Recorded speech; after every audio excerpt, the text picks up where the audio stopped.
Esther اور اس کا چوتھا باب جو 17 آیات پر مشتمل ہے۔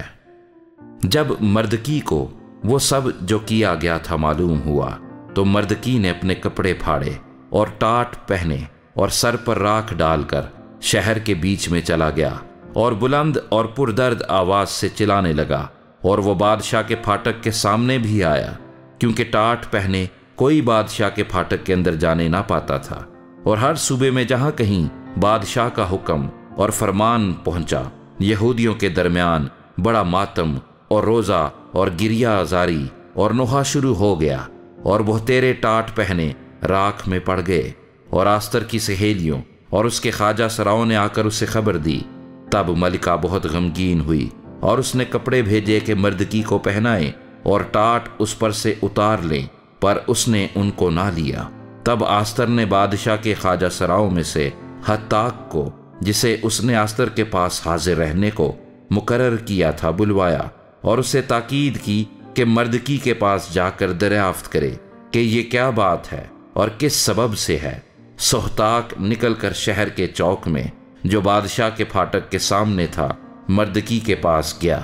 تب مردکی نے اپنی پوری سرگزشت اور روپے کی وہ ٹھیک رقم اسے بتائی جسے حامان نے یہودیوں کو ہلاک کرنے کے لیے بادشاہ کے خزانوں میں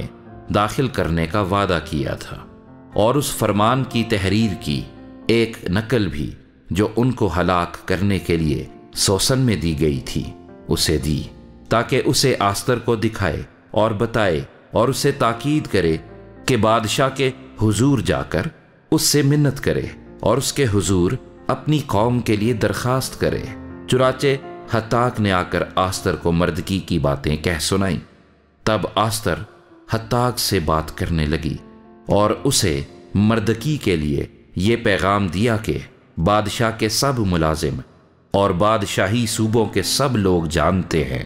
کہ جو کوئی مرد ہو یا عورت بے بلائے بادشاہ کی بارگاہ اندرونی میں جائے، اس کے لیے بس ایک ہی قانون ہے کہ وہ مارا جائے، سوا اس کے جس کے لیے بادشاہ سونے کا عصا اٹھائے تاکہ وہ جیتا رہے۔ لیکن 30 دن ہوئے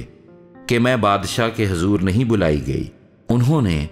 مردکی سے آستر کی باتیں کہیں۔ تب مردکی نے ان سے کہا کہ آستر کے پاس یہ جواب لے جائیں کہ تو اپنے دل میں یہ نہ سمجھ کہ سب یہودیوں میں سے تو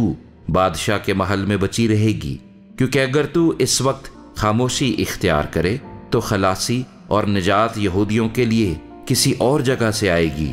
پر تو اپنے باپ کے خاندان سمیت ہلاک ہو جائے گی، اور کیا جانے کہ تو ایسے ہی وقت کے لیے سلطنت کو پہنچی ہے۔ تب آستر نے ان کو مردکی کے پاس یہ جواب لے جانے کا حکم دیا کہ جا اور سوسن میں جتنے یہودی موجود ہیں ان کو اکٹھا کر، اور تم میرے لیے روزہ رکھو، اور 3 روز تک دن اور رات نہ کچھ کھاؤ نہ پیو۔ میں بھی اور میری سہیلیاں اسی طرح سے روزہ رکھیں گی،